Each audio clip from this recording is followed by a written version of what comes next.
المرسلين نبينا محمد وعلى آله وصحبه ومن اهتدى بهديه إلى يوم الدين. أما بعد، أحبتي في الله، فأحياكم الله جميعا أيها الإخوة والأخوات، وطبتم وطاب منشاكم وتبوأتم من الجنة منزلا، وأسأل الله جل وعلا الذي جمعنا في هذا الساحة الطيبة على طاعته أن يجمعنا في آخر معصر الدعاة في جنته ودار مقامته، إنه ولي ذلك ومولاه. أحبتي في الله، لقاءنا مع اليوم المحاضر عثمان سيسي بإذن الله تعالى أمبدين مهندس مالكنيا كبيرتي كنياما أيام مسافرنا كمسافر ninkeni sababu ya amara tawa kabanya kungo kananti keneban kaya kami alakera to kola abaka kunmano alakeni noyala kela deniye mori mollo ngati meke akeli sutela alaiti yara ti bani kola watuno mo ande radini bari ande radini kola no kilaje أمبرين نوم أكيد على كل أشياء كلام رسول يعني لنفس الاتحاد تمدي دواء يقولوا ما لا تنيا كل ما أي دواء كلا ربي ومن تجري ألبنا دواء دمنا أي وقت منوتي أيا كلام أقول سير كارن سير سيدي أي دواء من السنة خواتي سير دكتور سنغال سنغال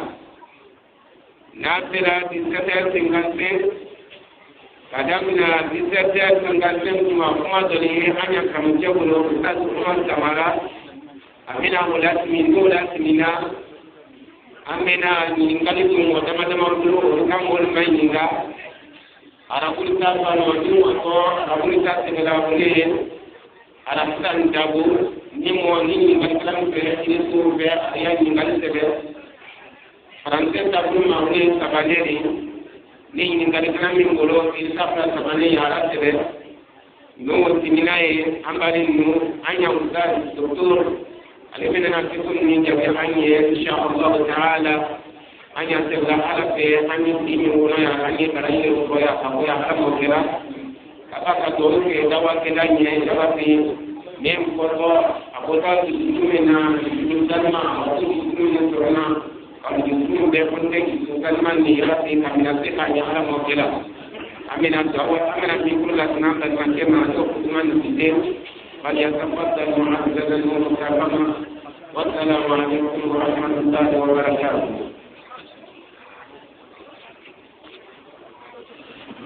أعوذ بالله من الشيطان الرجيم. بسم الله الرحمن الرحيم. الحمد لله رب العالمين، وأشهد أن لا إله إلا الله ولي الصالحين، وأشهد أن محمدا عبد الله ورسوله صلى الله عليه وآله وصحبه والتابعين لهم بإحسان إلى يوم الدين. وارحم اللهم مشايخنا ووالدينا وأمواتنا وأموات المسلمين أجمعين. رب اشرح لي صدري ويسر لي أمري واحلل عقدة من لساني يفقهوا قولي. أما بعد، أيها الحضور، أحييكم بتحية الإسلام وتحية الإسلام. السلام عليكم ورحمة الله وبركاته. أما عن الموضوع سنتطرق في هذه الوكالة على حق المرأة على ضرتها، حق المرأة على ضرتها، سائلا الله تعالى أن ييسر لنا ما نقول وأن يوفقنا للصواب وللأمل بما نسمع. بلمانو سلama kema islama musuma limania dingulu anyala utala talula ka kuimalon kabrakalla maltamino limania tila amma anyana dena watini wati Allah taala kumakan karama aliyonte limania bioni amma taloro anna kulumati amma an kablamati amma anna haklimayamati amma dolu filini wolu kablaka bu antadi dolu filini na kolo wulu ka bentan ka tabi ankan dolu filini ulla tamani ulla kolo ka bu antadi kaliame amulu ala hinani ala ka inana ka di amma anya inala upe kaliame kan sabata ko kan sa kan naula kan ala ko kera amra siria ala le mari di me kan ka pasu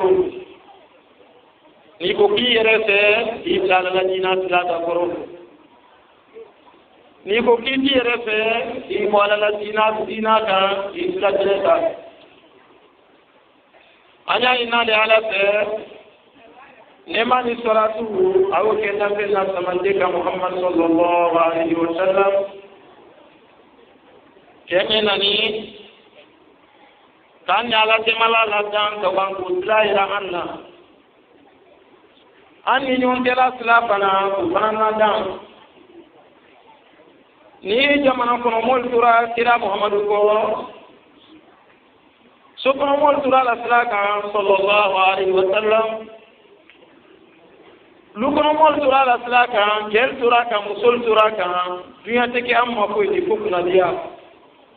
kaban ka wala kiyama no ya kan na tumo tumana anga Muhammadu sallallahu alaihi ka salaka ro mina anti ko isoro manalo ko kuna goya amra suratin ala saake Muhammadu kan ani sahaba selimanu minu diyanal fabraro kadina menallo an ko le dina ma ba ma teoro ko ko pata minu le bela talla payya kadu kono na bla kadul bol manangundo kadul bolo kadi kadul sen kadi kadoli yɛrɛ kasara alinindo o jeni dina melefe wole brase anuma bino yaro batili taro nindin taro darakorobol taro foyi min doni wolu ka min do ke tan anyi tekele nyongela wole nyini an few an titalu mawladina wolu ka min kɛ lɔyɔrɔ mɛnna fɔ hakili tɛ wolu ma an ye sɔrɔtu kɛ wolu kan ne ma ni sɔrɔtu ka jiri ni Muhammadu n'a den ko ye ala m'o kɛra an barali fo silamɛlu min na ye min fana mana k'olu fana fo ka bɛɛ lajɛlen ko foli mana o de silamɛya foli ye foli min ye ale tɛ suya kɔrɔ foli min ye arabul tate ko man na modu ya famuna nyame arabul na fuli arabul tate o yone de kuli meji silama be ko la ilaha illa allah muhammadur rasulullah sallallahu alaihi wasallam o keni munso wala da e kuli kamendi arabu be silama ni o tate o aya lona wole ma wala anna molo ay pasana doluma kuli be kuli ika min pote woleke akoro le aja tele tina mo do anyo famu ko sebe arabu be te islam de kasri allo yani islam ya ina ulikan tere allo islam ya na rabbana len ma do dina ina da be wal tere kuli ko ta mamu min tini bero ya ande te assalamu alaikum di gata min mo ka arabu do min te islam ji amra ko ni ma di aluma anna du millani anam fadu al islam do ana du rafe baro nalu aijo aitoro malo bidawa alu la ko jibake mame bo ay wala le doluma ko brake atate mundi ka soro tabule le la bona kama anyi nan le andre de anga na tabule bi ko ira jamala nan mo dole salaro bidawa e munka muso ike muso hajemi ga ike muso dolmo korolo bani muna halana man gata ere ro ko nya tiera ko nya le ka ko nya ma soro ka tali be kan ko nya ka ambara ya ko ntina muso itina muso hake mi ga bidawa wole ka kuma brate o fanama na kuma brata ma bani muna tramol majinia kuma do ko ni tebe kono wallahu taala di jafa hake do kiyamalu tini joni na jo mbra jafa ro mbra tiye ala la mi gen wori mawla ulama mbri toy mbra jafa ima me adama de hake adama de yoga wala to jafa la o dala ni mote itina muso hake bra wi ka kiyama ika nini ahake ima ika gbati ahake ima ika mofoko ahake ika dantie ahake ika bulufin doko ahake ika nyambuya tiya tena ahake iki kela maraka ja akela ahake kiamalon tini fani tinte wa hake bolai salite wa hake bolai sunte wa hake bolai karo tele tabati wa hake bolai almitamasun wudu wa hake bolai tenensun wudu wa hake bolai ika mini ke intina musura wori ahake yonde tatoka buila pasuro ka do abulu ne o bana do tori bolo alhamdulillah ni fema ti bolo ela bani ti vila brakima fu ela sali brakima fu ela sumra kima fu bani muna ina ni bara yuma mi ni ina na di mune e bani katole ole ko to amra ye anye do ko kaslamal lakum kaslamal hakil ka de oro me mafunde amra ya dawa pamba musola ke mi elu keka dawa pamba kela ke mi elu musulka dawa pamba denu hake faluka dawa pamba falu hake mi denu kota dawa ikela siyoma hake mi nyonga kasoro siyoma bero bilibili siyoma yati min tamini tena musonyoma luka wala ko to anga kuma ko ya yelema tikiriro anko kike muso hake mika bani muna kuma lona no maselena anna malika kanno tena muso yoma kilila to mena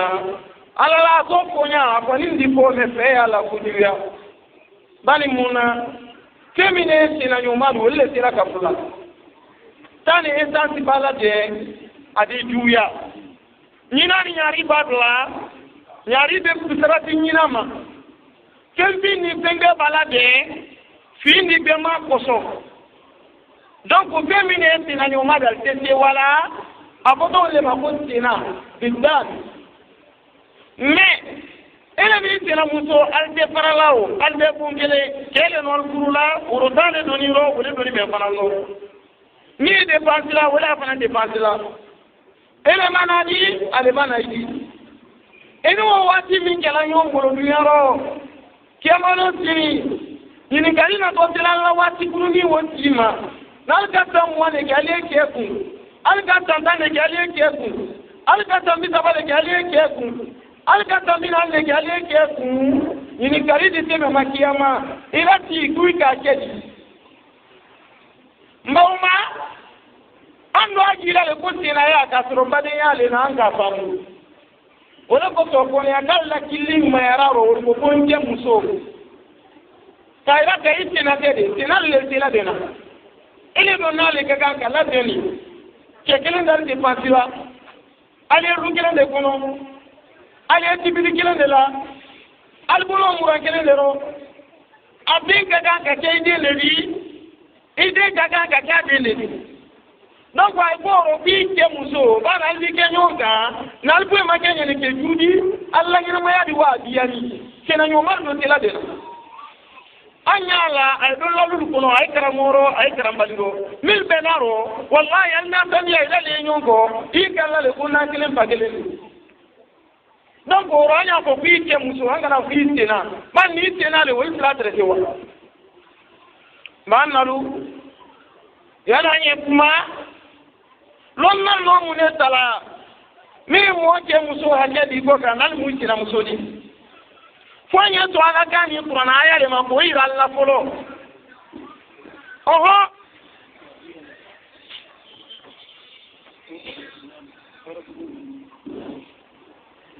fayi to Qur'an aya de ma ani hadisi kanu ko ira silama firiya ko la Qur'an ani hadisi le ronna anno min kuma ka masrona wol kuma ni sena muso ya hake ka sebe milugo albake Qur'an aya ni hadisi min talakana di ka be ma foro hake min de ni Qur'an ro siyo man ni nyonte hake min hadisi ro min kuma ni siyo man plan ni nyonte la ro ayena la wole di ko kompone ka mafene ka sena muso ya hake la boro bani muna sinyoti e vitamini sena muso nyomala أيوة الولد من هو الجار؟ قال بعض أصحاب القاموس الجار هو الملاصق لك من جميع الجهات. لنا نرقانينا نيتا نقوم سينو لفني ميلا من نقوتي بيرو إلا كابنا لداما إبا بوينا كوندي بياما إبا كي إستطولا دي داما soma idai nyala urala idai nyala ale mi na nyo male ale yo gane ko le to ko sinyo bonon ka sinyo ya mapene andu wa idola pasarla le bila lu boni mi na lula we sinyo do le ma yadkhulu fihi dukhulan awwaliyan ad-darra iba mapene ko sinyo le mina lu boni la lula lo na te ma wele farali mo te ma na yere me sinyo kuma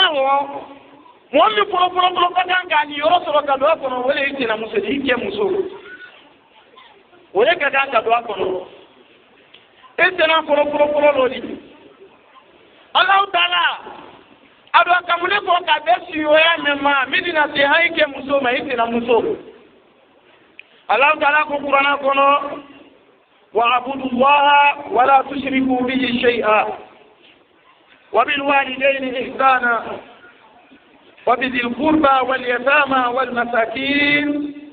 والجار ذي القربى والجار الجنب والصاحب بالجنب وابن السبيل الآية فرمالو أنه الله تعالى كفاية قولاني na jon min soninde alala mariama mral jamari ali sali mral jamari ali bato nya be do ma bodoro albaba batola agana planga fonde alama ntamane planga koyati isalla tafo ituro isalla tafo itema isalla litimu ibolobona isalla nafsi ibolo isalla ile kuberero min ala kuti kelendi kwa kana oke nan ko ke ndi ala di mone Allah bato tiye aban ko fola kamundula abu kwaye nyaay moy ba flala ina ni fa ila bi robo sababu le wuludi iba meile isronale isron sababu ya de ni jona wali ina di anifa yenya wala nalbana nyala wulula bale masulul bakale masulul min al-mu'minin ro ale nya wulula iburina kalu ifaroni nuru ifabumbalu itene la kalu wabidil qurba al-bakale masulul ale nya wulula akota min ma fana ko yatima den felete nu ale ina wol fanana miskina du ale ina wolula kaba isiyo mi to be me ibade male isiyo le ibade male fi ina wola isiyo me alala isiyo male o koni ibade mate toujours siyo ya bolo ma fi ina wola ani siyo mi roma jambo sariano me folanye ale de beni nanga ma fena oro andu wa Allah taala brando su ko ko siyo ya mina ko nyuma siyo lo ay jangal siyo ro ikani siyo tonye ikani siyo haketie ikani siyo da korobo ikani siyo neni ikani siyo la feya ka borebo ka doya siyo ya woro abero bilebele nami wole muso fulani ke kelenku muso tababi ke kelenku muso nani bi ke kelenku siyo nyomati emeza mini alula ala ko bayina nyonna kiamalo tini ni gali kala siyo manyami mina lunya beni la luma ni gali ke botele muso fulate min tira ke kelenku muso tabate min tira ke kelenku muso nani te min tira ke kelenku algalla tiketi siyo ya nyati emeza mini Allah ka fula lu kelema alka kedi wa ila lanna ka ko ya aramaden ka kan ila toro ya mara ka bu ke musoma lanna ra ma fene rasul rabbana sallallahu alaihi wasallam abu hurairah ka di do la kal onna ra rasul le maw rasul ko di o kono man kana yu'min billahi wal yawmil akhir fala yudi jara keke muso ele kera fili maniani alama ilana la finale ala ko dikanite kiyama ko men fane ko ilana la andu ala ban kiyama londo ala da mawli kan ko tembo pi jago sioro ikani sioro kuma ala nyina ikani sina muso toro ni kitela muso toro kuma kando baroro kewaliro muvemando talikatero kimalimania aya hadisi wala ilalahu fanifi kana gai buluma sojatibane itendo dawati kera kito misiri bara rikelinyana sema yako bi bawli itendo kwani de boye mi tena yale telalile ma ile ko buka bwata ndela tejusu mai ini mai dikumanya mai ete wani molla kene ma me bonko no nyakoro tidini en wani yaduluna be badima musuma me mi ko de wala lu kono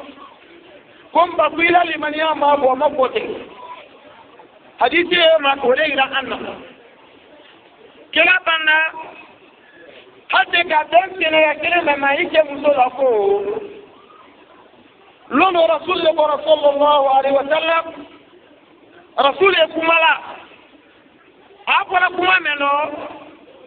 والله لا يؤمن والله لا يؤمن والله لا يؤمن قيل من لا يؤمن يا رسول الله فقال صلى الله عليه وسلم الجار لا يأمن من جاره بوائقه رواه البخاري لونو رسول الله بني أبوني بني كنوبا aboni yoro rasul ko ni morabo kana jamaa sini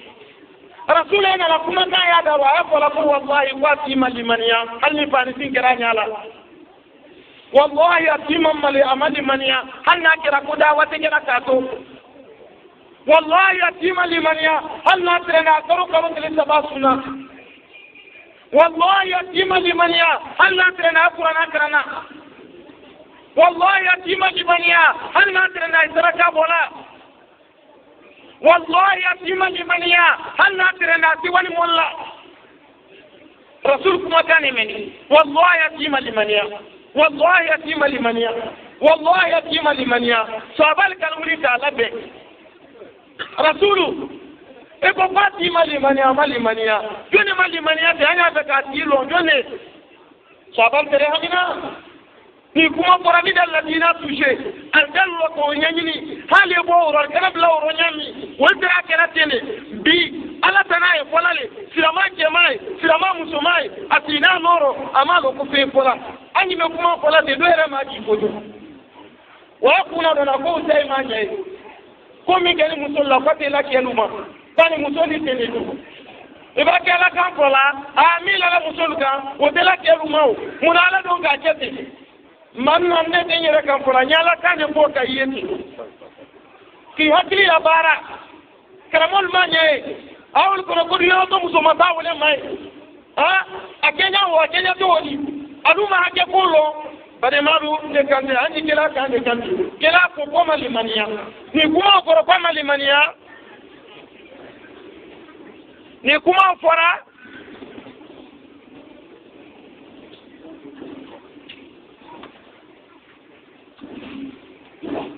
ni kuma fora silamaye silama ka ganga hamine ngana ntasoro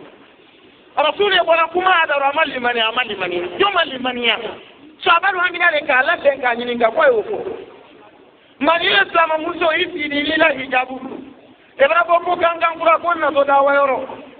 eboni chogala konna to dawa yoro eboni tembela konna to dawa yoro eboni misra konna to dawa yoro limania le lila nala na fara ko limania ko teo iti hakliti kwima limania ibra na feu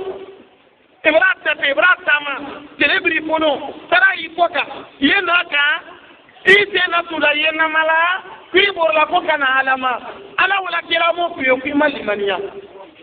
ite kan ga mi urode sabal ka kila nyininga kila jone mani me walimania tipo aniba juma limania kila ko sallallahu alaihi wasallam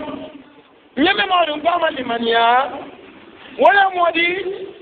mina droya ikhtilaf yoma jilla tenindama afina muso jilla tenindama wati be atina muso kono ko droya le ke babu kanamma amriya mai ka wasina musoma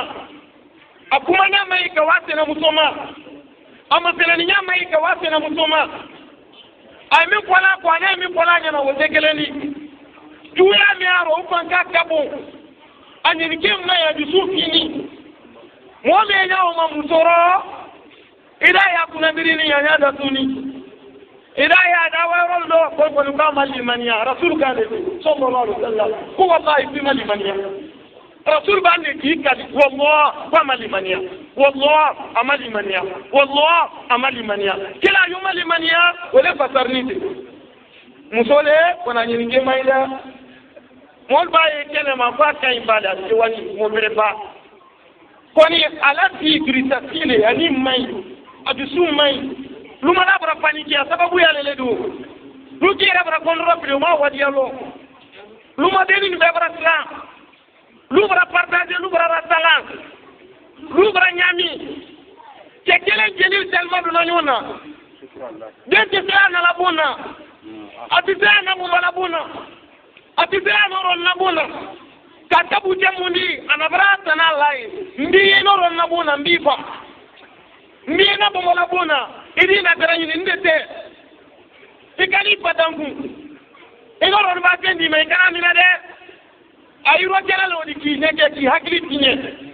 bani le hakli duma ale den hakli madi a bene dili mati bana hakli boya ikali madwala deye slana na bumbanye deye slana na ronye kekele jeli brala tala ka tabu jeni ni ke duyati kila ko fima limania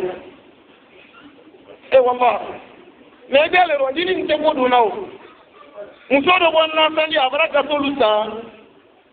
dini le luma deni le sambala ka to konteni ka be luma deni jatele ma ana deni be ki bori ka labe ataka to kudu kirengala deni be ma asiyo muso ake muso do woden asina muso den o mana akoko do mani ko ni taka to mina deni ko ko na ko le ko ngani la semina amaba dini to ko do nawo na ko sina ba bulo birna den dala nela ko fuye iboy na wara suira deni to ko do na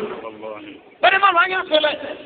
ma rasulillah la kuma la de sallallahu alaihi wa sallam ile kama muso dawati wala kito kama nilisikeli ko kurana kara yewo da kuno lolo yedu kur muso bara ko mo dar sutadia me ila limani ama pote rasul ko kimali ka sabu jamundi sere ami ro ila sere wanya beninte an kuma an yi tene kuma fola muna kiri na kuma famu sino ko ne ka sakilinya wala fakaran ka ko nge muso itena te madanya lo ala lu wala dena an yi na di tigrama yana yi ti hakke menuma rasul sallallahu alaihi wasallam londo albaru na muso le ka riwaya men nga kuma ta kitabu min lo sila ya hakeme o ka di time men le ka detaché hadisi kramo le ja fawlan kerete kwani ka detaché ka den sila la bani muna kuma la buni de kone rasul koro apani sila ya le kan apani badiya le kan apani sinyo ya le kan ale kuma la mi ka kwa ya tayoro taro ale ka ta ka be sila ya le mo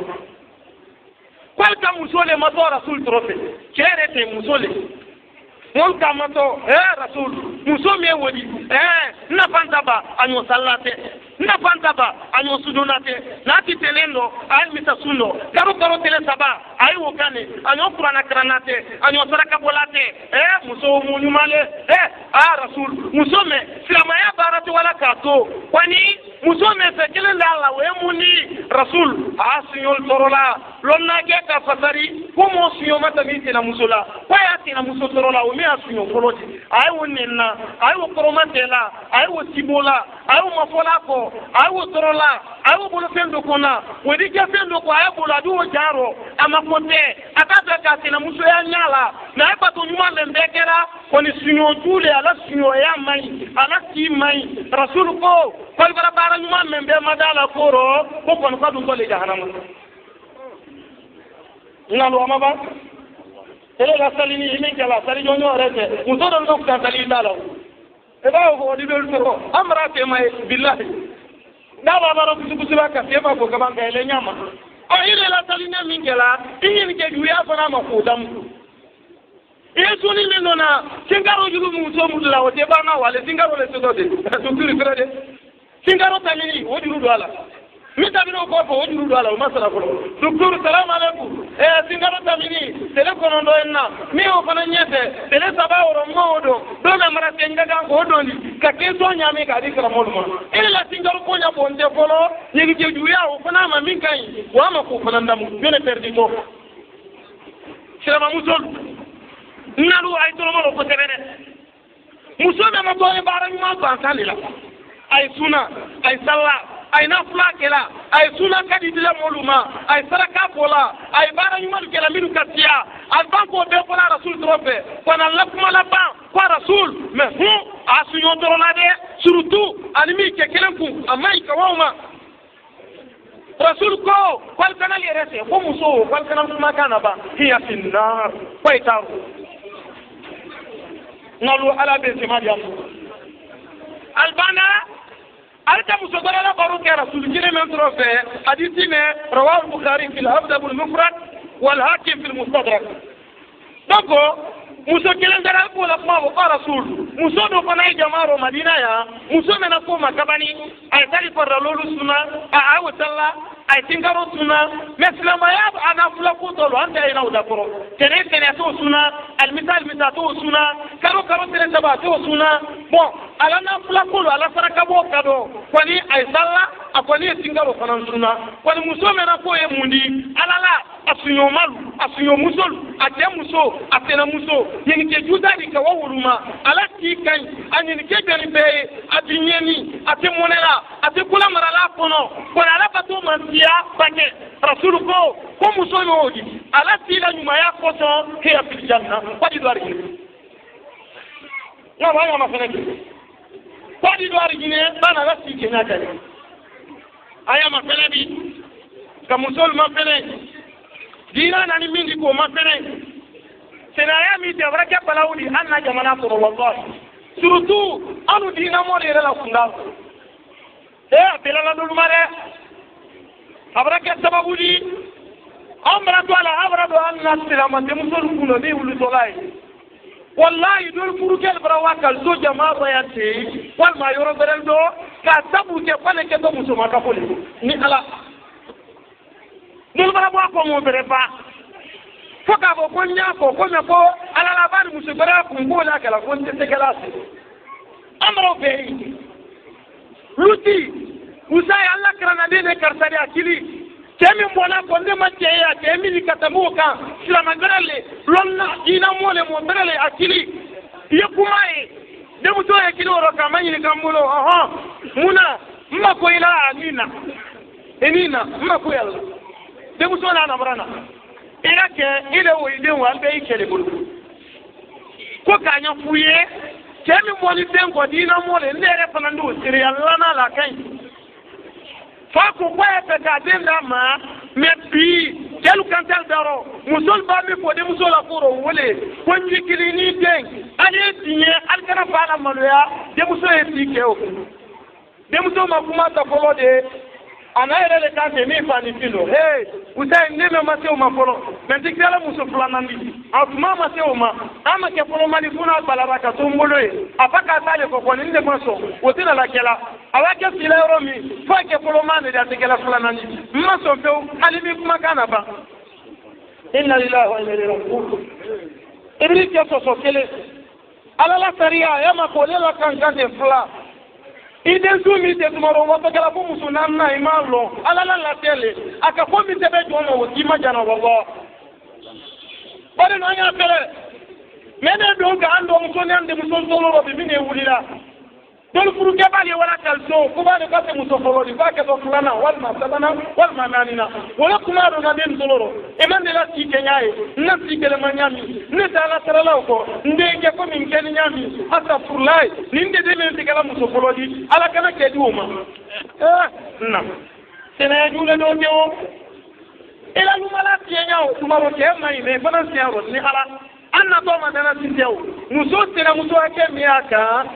alala na beti take alwi ke mai lumala bibe alu bibero ke di ku ko so na alu bibe mani do hakero wati karamdina al haqq al awwal alla tudiha bi qawl aw fidl kal ghiba wan namima ولا تهمس لها أي الإشارة والتهمل والسخرية بها وغمزها Silama muso hakeme silama muso nyoka tela ya boloma dike muso hakeme ka folo mundi isina muso hake folo kui kana toro ya kuma tanu ile daradi ko mfira te muru sembe muso ndo abima probo ki mate alba kuma la karandi ya futala karana te asina muso do wote se bono tasira aldo yala ki kui jotaro ka sora jole wallahi atita hakela karana min aradi ana rere ke mo nyumati wallahi ben lo ndela simelo bani halala nete na ko nyena mrakete mrabo asama mrabo duma wala le nesona ka soro imai ala kilo imai yera kilo imai e wallah bani man itira mutu hakke folo ikana toro kuma tando abadan ikana toro ay toro kuma radi kanini ay toro kuma radi ka da korobo ay toro kuma radi ka la fedo fo ay toro kuma radi ka mafako ay toro kuma radi ka na fiya kama sani modo dikela wal mani ke planyona na mama ka na fiya ke bana ke toro batile ko do tamiyami ila mo atata ta sila muso to la sara ko da ko ila mo no ningeli ko be afalele ke hakili do do ko dai wol tanya ina muso polo mi kuma la karana le bimbina wole ka ke lo anu ko beide ni la kera ko do mala la kele ni le di wallahi di muso do toni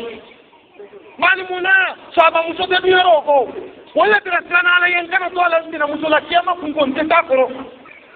bital mi fa ni filo adi wiya fuye ka tafi ada ko ka soro fiya taro ene ke ba ko na sitira wanda you know le kana ngo mi fo bi e ba mo dem fa di ni misa haklimete barin ikani tina muso toro kumaro ila turoya kana sama matalo ikana neni ikana mafo ikana fiya kama ikana tiyele madi kama mol mafori kala kodo ira apodo na ko ham wailun likulli humazatin lumaza lonna dol ko amu du amuni kam mo signalé mo do tambla te ni docteur ma ko re ko docteur yala ba he nyala tinge yala la fani nyala wala to ko ham lonna dol fe kitna muso yan jamaro mo de wala bararo albarawa ko maloro albarawa dina boro albarawa yoro bere ababu ko yu mo ma ko re ko le fimbale anna dula bula wala mo kale fungulo male ale fimbale mais ne bara kan na luma be kuna bi abara ke waraba ali ngere fi sola inna lillahi wa inna ilaihi raji'un mba wal ma jiti na mutumayele wal ma ka borebo me be ha kele di minga ka kala tanga dikana borebo kana mayele dikana borebo aile ba ile ne yana mundi hal ne su ka fili kene ma na su iba fa baba ni tumuru ole o tuita muna ile mundi ila sayako bate nguro de totole ila matala muso baratwe ko tismi la bona o totwe armor totwe fonde mil baratwe kusem baba baratwe matula madono be baratwe na piramidi bula be baratwe ila talonja ni pontini ni boy boy ula be baratwe Mestre Damano, le moro timate kuko imoro de ngaro. Hali kere, yendo weze oko. Abama dula islami nye finye ne kelati. Kawibla de ngala ikilembe ila bara ni nje. Oh, ele suba boro. Kwali ne suga fele nyene ma yisera muso mo rika porebo. Oh, ko ndenda blaro. Mana kutibila de wele kumalamati. Wodo be France na muso ma. ngara ne bara mabo ye fo bana ku banza afa wala kala daru anana wala kuma nan mate ne su ka tele kele e ko ni furu ni misale ni furu te ne ni le dan ti yoro kele afdal ma ko kam ka bore bo wara mun ni baden wara mu yanne imae hadisi do nara akramul bi kuma wala sa ka nyafe kitabu do ku batolul afo afala kila le ka wala rara bukelino likabwadi waro kana malo kilama aina la braslan akaba krosugo wererela slanya ma kila koso ale bara mina wato la kila le mate mumla naro mutani kila buka ya slanya abrajida ya kila ko hauna fate doni ya lo konde pana jonde ne ngete na agolo korone da muna sabalu kramo aya konde golo koro muso golo koro da muso tene rasul ko ira ka nyimi muso ko ne wonene badu na anya fele rasul ya dara ya makila ka rasulira amoje akopale de boyni imadunna ile ite na muso ko tika kwanti kileni nisu kapsi kelen akai kana halli salda halli da bari bimbado akai ga keleno حكى فلانا اتنا مسواكيك ألا تبخل عليها بمعونة تحتاجها إيكا مسو أما كو فيلو لا وي بولو أما كو فيلو لا وي سيرافو لدي ألا لا سريا كوكويا مادمي مادام أما كو مينا ودي وي سيرافو البيكيلي يا بلا ساورو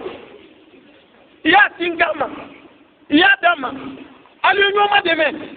abulo pe itale di itale di wesi la ya hajele gasi na musoma ikani bolo sena sudayama musoro le tibiri baba bara muru de ma ko kadela do ngoro ni muru ko la de sallin nasrara de e ma muru dialo ala nere na muru de bikunu bana nyinna ma dialo awiya abulo armor ko no awiya Dai. Ngaro ko ni si mole na ko braba. Endo wallahi inga kunu ko be ke ma sendo le. Ko ti e woni me sen si mole wa ko sa. Ala la ko tembulo. Awuya ko la marani. Ala la baba se be dibo. Baba be ditulu bani muna wa yamnahuna al-ma'un. Yonna dol ko alba mo singa penal salati. dul ma fasarte dul ko iba watin kol bolo ha bula da ko kote wa yamnauna al-ma'un afasaranya tuasema iba wa konzinga wa kwatia kasurabuna ikoron singa murula muru demolondo na muru do bikula ngala tunu muru do armor kono qur'ana bri toko wa yamnauna al-ma'un wa munafiya man kunulu salwani mema kale ngai sena muso ajemi ga ike muso aflana ne si te boke ikana bakliyama ka jambena mi sena kodi wa aflana asabana alla tuharrida ay hakato de ألا تحرض زوجها عليها وتستغل هي عواطف زوجها في الإعراض عن ضرتها ليبقى الزوج في عصمتها وحده أمرتنا ويرد إذا مزاجة سبنايكا إيرا جبان إلى نمكان يتوي كتاب ملا يتوي يعني إكانا إسنا مزوي كان يكرا سواما musodo ye hakilibate wala atewani alabla litele basita akomola male komi ile jo ijo kokonko manani ibawli ikera suite na musoma karosoma kodo bake kola juya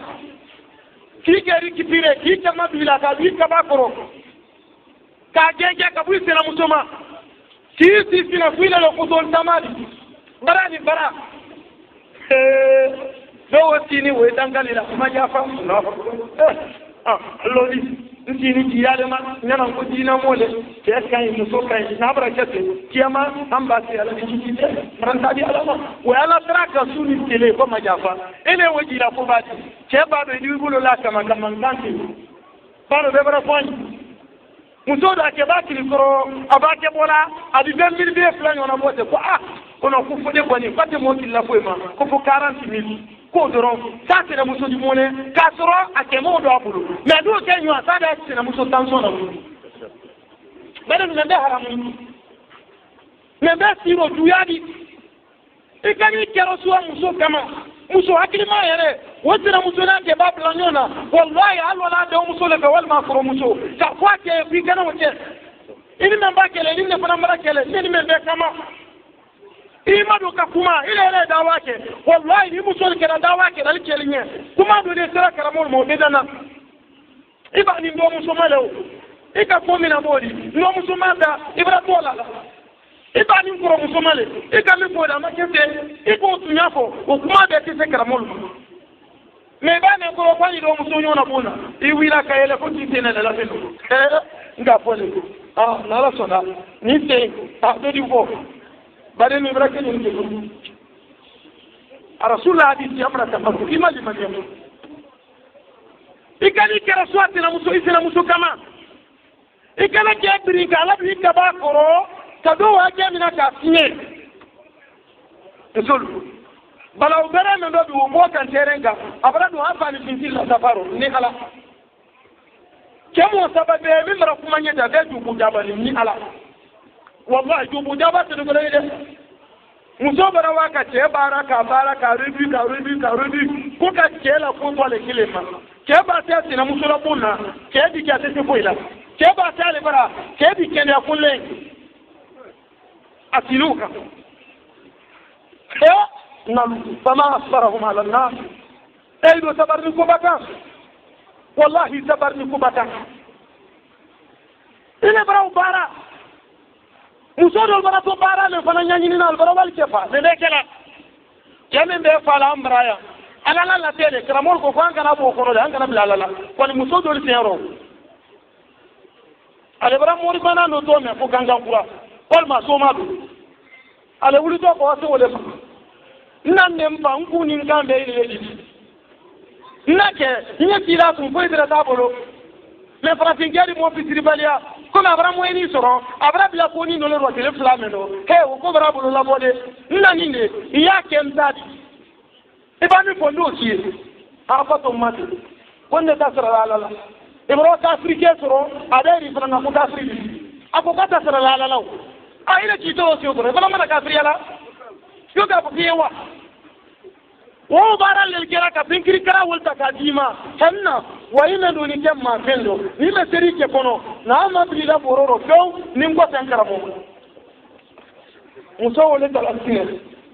kale bara ka boroto ale la boroto ya minisi wala wato talaka jululu namaro kata ka chef iba ke do le wolo ila ko kono male ni ala te akono bra fiala ben anya bra kusu kemina ndila ma benya minile to di ko foro bra fa wero bata bra fa wero muluku bra fa wero wala bara ni ka tenyo ka jobo je ka bra wala di ke mawdu o bra wi ke dinya mina ike kono bra funu kuna kono male kale jama jena ha ko ko wali la stani kebro wala stani do doro bra ma fene jankaro yelinte ado ma kene ne sila jankaro le e wadi jobo mi tala jankaro da ka ko na tena to di ke ora ko kale ke bra fa ha jo noy bare no ani hakki subhanallah muso hakrima wallahi hala kene ba akebaka sina muso labuna se monela mebe musoldo dole ekele ya baral baran ni ala o dolo ma londe adi su kenya na katele kenya na ke bonola adwalo adolo ma londe de mu fola mu tera ke kana elede muso kana elede ni woli elera ko be baraba ya ni mene kan nda kole ya le kana ngoro bana ka mobara ya ko robrabe abrabe sunoma abratu sunoma sumu ne bando barole la ni la lumba se ko robrake sunoma na eti jo kana foto ijo kele ya sume dabla ilo ndafe mutodo le yere ulbara bin kena fidi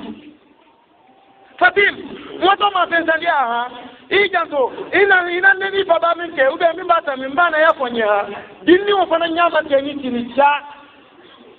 fani noroni acteur leo akula ko file la nouvelle la marathon na ba kena la kabori nna iboya mbaba kan nan kila la bona ngani malo min kera ngali la baratela nan ne motora ngati siti abulu everything ke na fili ko ibrahima kara nalu mamuso ike ake bika adole kana ke kilin ba ke balon ne di balon tena ti tola kere no ko balon be akili mul o ikela ikela pele juela wote kela do bala wadoma do yala wadoma wala to ko akili maya biye do na wala ro balon wala wala ro me kana ke kilin da wo miriya muso la muso nyumate ko ke kilin da ala no be mi gala tinani ele o kilin da di nalu ay akili soro muso lo le jamaro o lumana kiyama kungo ha ko karamoli do ko fanangale wole lumala le bisi tela kisuri awul fanandali re bulo ko ni ala kallo le kelo abana ko liya bara ko la tede ila de ma Allah kele tole o ila de ma Allah kele tole de na file ni ani ni ke nani le dum polile ha manti won tolale ababo bablasla ko ni oni mo fuli le ino ye nyame isina muso wala de na kana sika ko mabila nyame ma ala akafendi manyala uri kadam iraja ala finda muma ayiro kela lo ko ni malu ayiro kela lo imalo ko te kela bade na ni wal ma ta kuma do ko fibro me ko du yole no ko la ma ke muso do ka so nyata muso do ri be wuya te Fabrioni e to prema banana kunania olone kini isina muso kwali tele de ali tele kaso wiale ha ajalone te foro tadi fitina la wi bare ala be te majam hakia sabana le hakia nanna alla tasrika shay'an min mumtalikatiha muso araja ike muso isina muso bolo be kana fesuya ahake do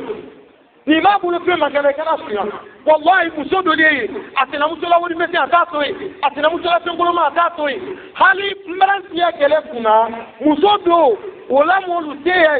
albata mase mendo atina muso ba wudo kena manena kana na mamoye adu otakala mara abawuri ale dai tulide wodai tulide adi tablala me rona di de muso waraka timaro ba do le sa wala mol bara wuri na ma bara timaro sa demuso nyina ni ka kimaro le to kenema demuso bara bo ko sinyo do bara nale yero ko wani yoro janero ano kimaro wala na fota do en fa bila la taro o be na de muso do la nama tabara kimaro mina kimaro do mabanje bala wulira bare men be kala ay na la me lu me maw lu mala wudin di ke keleni wallahi ate kala keleni den bar ala fara den te keleni nalma bero ko balla yoma kuru suru la kabta suru kudo ni de wallahi billahi ne ta pola me alu ki suri an tumaral ka lu dolo kemi tani ka musul ma bero kala lu loni hayra la lu loni fa ki suri an abrasa ka alu loni to lu baral lalo muso be na tabu den na boye na muso la de maliama alla raira ko buka lu maira ko be ita wonita kwanye bonyonka ali hakili do ya mafele bilulo bele manyami biboko bele manyami bidu ko bele manyami dembali akalo ko kamaira ko be ita wodita al kamaira ka wodila salam awodila salam do wota bi se bongara lola ti se bingora sana faranyine do to la da kuma bale albana wodi wala damuna do me kala de yirika ta ko babara mul bara dembara wara ali ma kelle ani ma musul wallahi jama ba wara mo kanya do ga di goye yow ale ne be ya ma kelu ko ka afabara ai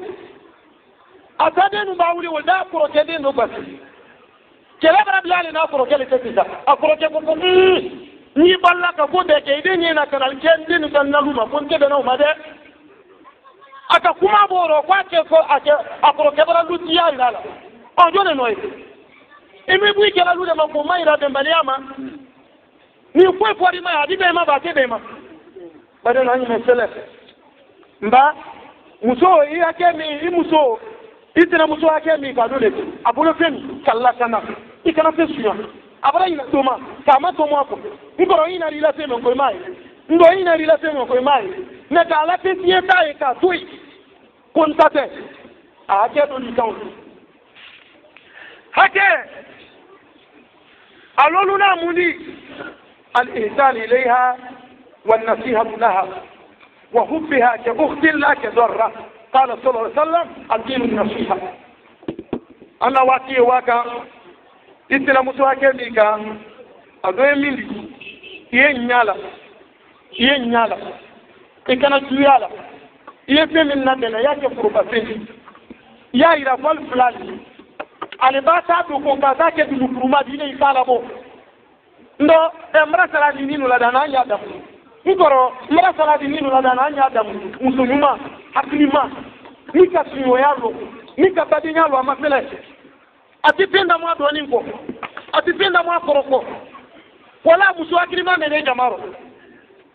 ne bi yodo ya ndato fulale wo muso hakilima mali amuso kala malu yanyana hasili mbambiri mba ekuta ndama yele adamu konje ku ibrahim ne boy ti akala li aka penyu manu le soro amuso do ye akoma kommani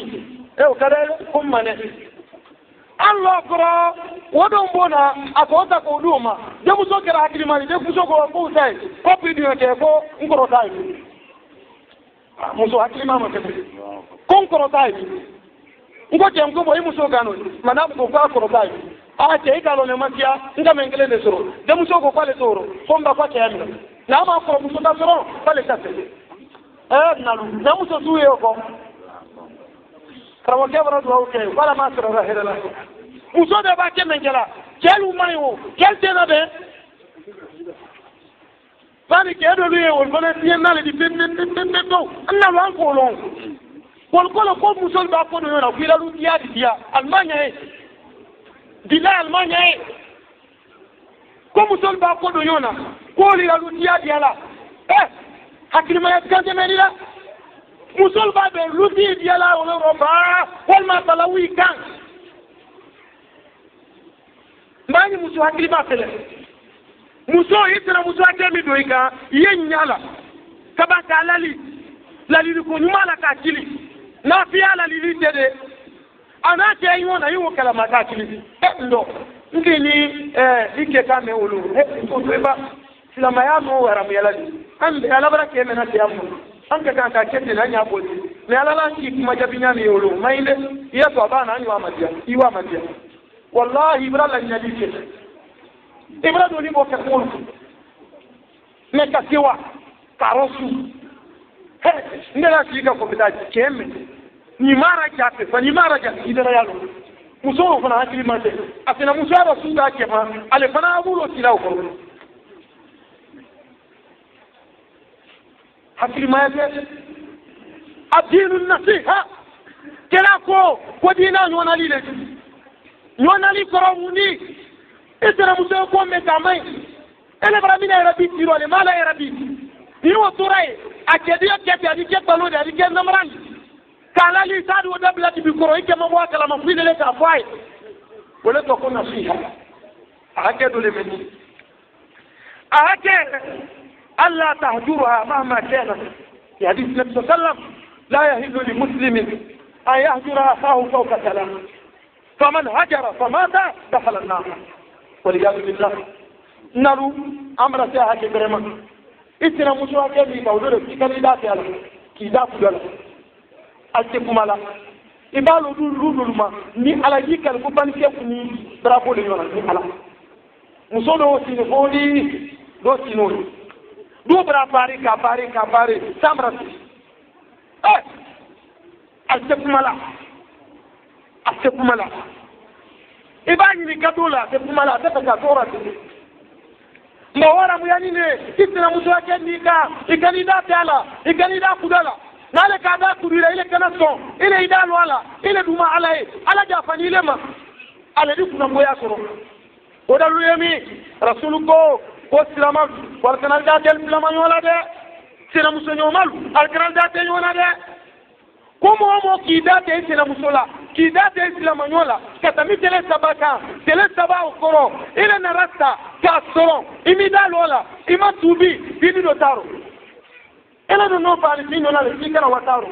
o file wato tale roke kubani muna bibrasta ka soro ima tubi imida bi bade mala katami tele sabaka rasul ko tele sabaka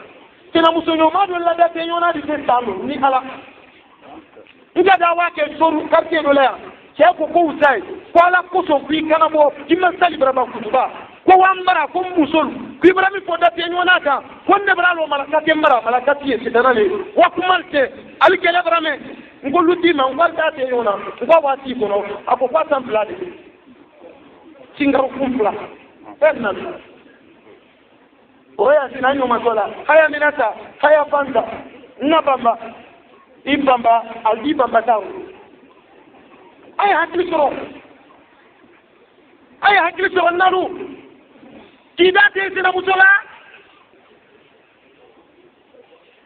dole ba madia wallahi kramoli me kon rokki be soro sina musonyo malu bara kumalte iba ko jafa ane barandame kono musai neni me ko ba ko kiyama wallahi dole me be fola neni me tiji ke nyomulu na ko kiyama abate mindi fo kiyama an kana kiyama ko no membero anna se alfa ke oliro mango mana kai wotina musubata no se hadi ko beba Allahu akbar ala an kaptina yake an kene ile barate tunyeso bi nde wuya so ndo mara ja faima koko tamini fane ja fa ala ndo musubata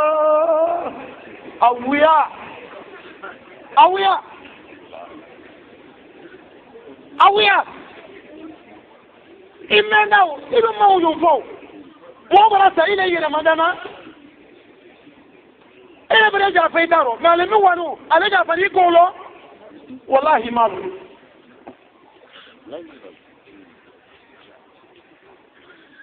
ande kuma la kalia milti dama ne tona mulu islamu to ake mi doika ado mudi اتخاذ أبنائها وأولادها كأبناء الله أعجبي قالوا لي إسنا مسلمين يقول لكم إيديه إنتنا نحن إذا في دين كلا كادين في كادين إيدين جاي في كادين أدين باني لكونا والله نيسنا هذا لكاين مبران كلا لا وسكانها ندنجلين دوي نعلا ibata kawala la na labuna suba ko sutema al sutra der la jiri babla ero adawri ko wala na namuna ni ala billahi taala ngeli woy an su 3 heures ila ko bele na wala kunna na ga yi qur'an na mun na de wuli ko na de na mun bade ne do ko bade yawo ne malada annal malada ala le malada ila wala fararatin ko na ke jeli uranya mo mara ke jeli den mara turu ke jeli rebul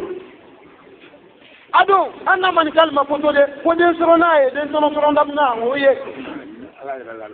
tomorrow itana musode ni ile wala boye la bi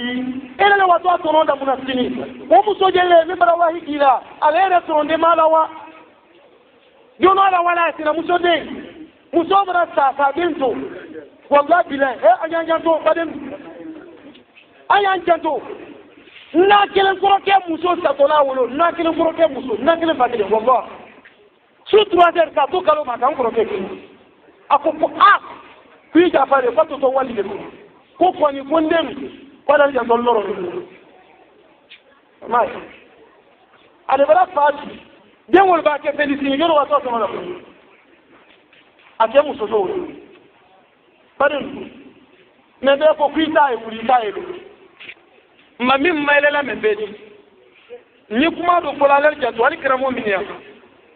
alal jo ala nu kire ko ustaz ali kramo ko to ta ko kramo ala fa ma ustaz du man ne ya ko ma ko kramo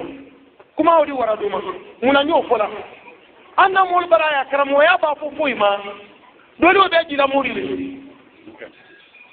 ustaz ya ba fi ma muri ko kuma ko ni toro ye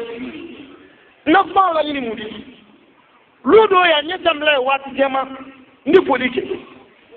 meme kan loye o ba wo ko kramo ko tana tie musodo ye wono nyena olero kumpa kumma ko ye lolo yi tabla me ko le ko kramo to ke la ko kramo ko podo le wonya se ku le ke ibara ba tru mo no bara mi fane bara ni ma se baren bara ni ma kon ne den le muso folo men de be mu annal fatibena akislata noni no de mi soro na o brade kele fili soro ala bo so de mela kon o de kele o fada o le ke to de kuma o don fati apaketa lumala sini de wole la ala la o de sila lamma nya fe ye bara wole ro ni di se ka ata o ro tinye kan de sallalo I o ke ba ko laji na ala ko sila musul mi me fala ni ka fritere sila musul kii no tar drope arotinye o mi lo lumala foro funa boya fele ile sa droger ni bani wol ko lanya nalu hakili ma yede mbay sena muso de mina jibi yal kisat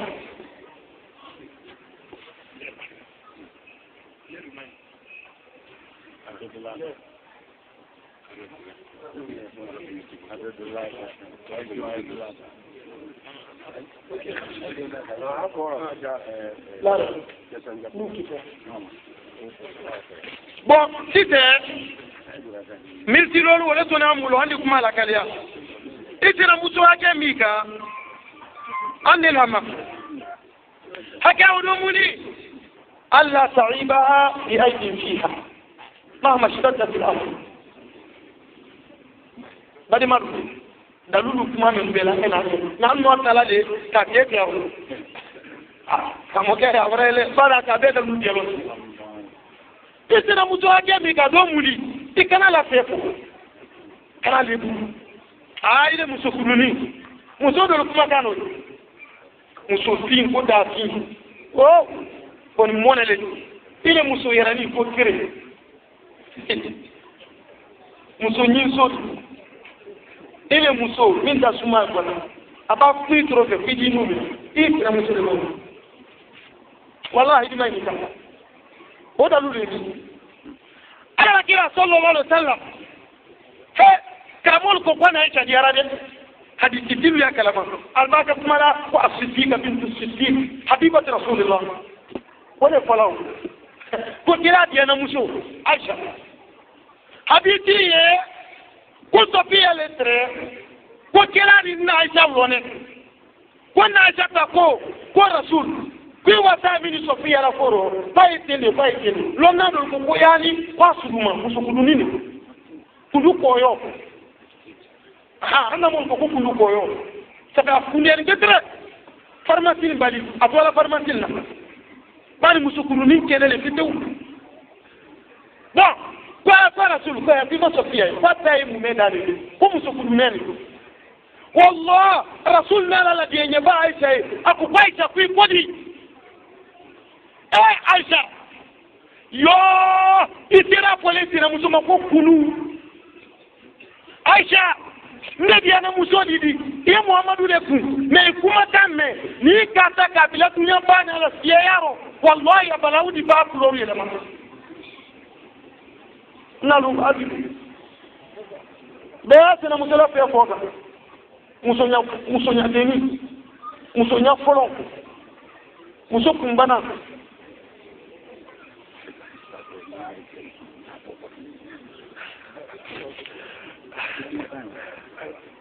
sise anya fele ele kuisira mujoma kokulu aisha mi dabe na samande musodi wono wala yo fola chema amusoma musoma rasul ko baisha ku kuma tan mbad la biomba jiro bali biomba jiro yele anu wala kana toroni yele kaisira musumani anun kabu anuna teni musot keju muso kumbana muso fin ko da komala muso yarani ko tere muso belebele ba ko trois fonds tamayele bale wallahi idu ko soro ne ikali tira muso la fefo ayi kuma la bana muma adam al-istibdad bi mumtalakat az-zawj kuma la fano ike muso hakemi nitina muso hakemi kan oye mundi chebolo feni kana kidunu kurumani muso do leo kala cheba na femi ni chebolo feni atata sina muso bulu ko fena ko chela feni katulu manukuna ka chebolo feni ki kilen tati kato chebolo feni kilen tati Adran si ele multiplie le sonia na l'air. Astaghil al-fursa nikma meila. Yali man yamuli ibiro. Kitabu do yoko sifatu safwa ibn al-Jawzi. Kitabu duzun flana no. Safwa teme lolu bitabani flaro. Akoko Baghdad. Chado tere Baghdad fani frelali. Na so malo de. Ele me kebu le feme ke chile tani. Limani muso no na kula. Keme wati be anyara musola fani brelale me awala lodu la soberela anyabora musodo fe ako furu me alala mana fo muso e mi Baghdad kumbara muso berefu me aba wajira yoro ani muso membe na mare ko ni tele damane kela ya ndeni muso do wole yoro mi nako famba yele wo muso sona o abana fani perero tele fula tele sabado do je baba da fote mal kalo enke tira durunde muso lawo muso ko nyani nada ke bala ma ko dalo ni kala muso be ali ko kala mo ibi da bla do ma se ali kan fura ko e muso da kuye ko e ko ngoro bala ma ko de na edo mala sama ko na kalon oh bonne interrogation keme amuso anarafaye kwike bara muso kurata somena muso kera hakili mabati ani muso hakili mama ni puso tanke kama ayi abana bi bulukuru ma me bani koroni bo abadu konne mala dala bo muso ma kwike muso ka te kuna mafuma me ala a muso hakili ma apa mone amakeleke amafuma jupo keme no doni seya sera kema kesara kesa musome lonnal ko ko muso flame ko question e dole la limani aka bu ba kitabu kara bino talibu kala la ndefe na to baro o ko muso flame ina limani aka bu ko ka swanu le musome akesara akesa kedu ma ko le ko muso bere abu yoro bere kena bulu pembele tani alibara sayakulu ban few muso men ko bolu ma bokara kela kalan kalon nan kili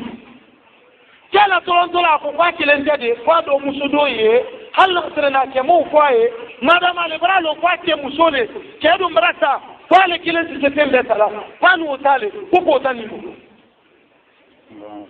liman yalete alko taboro kero wotabo muzoka delegation na ulibuko utakema lwako delegation min wano la kedi wallahi muzoka na yao fana na kwenye kama mko delegation keye kasio mafala la Muhammad Jumande ike barata akafeme to kebara la amusodo ko kokana men dibulo fita fanu kwalbe jafa alikema ko ke puna sikelema na kekera sugal takera sundu kuma men fo limani muso fananko kolal ko te feme ni fali wadi ko muso ma ko men te da hande yana ke satatre ke trebram furuta interebram la ke bulu na la da ti be braba ke kan furu ale man ko suraro ke bram furuta fana man ko suraro ko ni ke bara sande don te ke fu ko femina ni o ma da hande alal ko te adu muso plana yana limani asabo dado jabire ma andi de wa salamu alaikum wa rahmatullah أعوذ بالله من الشيطان الرجيم بسم الله الرحمن الرحيم محمد بن محمد على سبحانه المال على كلام النواسي لأنه يرفع ما أنزل على من جاهل نفقد محمد رحمه الله إلى سياسته وربه سبحانه وتعالى أكمل يومي وربي كل أنه أسلم وعلي اليسوع على وجهة سلوك الدرجة من الوزن اليوم الواحد أو زبدة من على مكان وما يقول الحمد لله دعوة إلى الزمان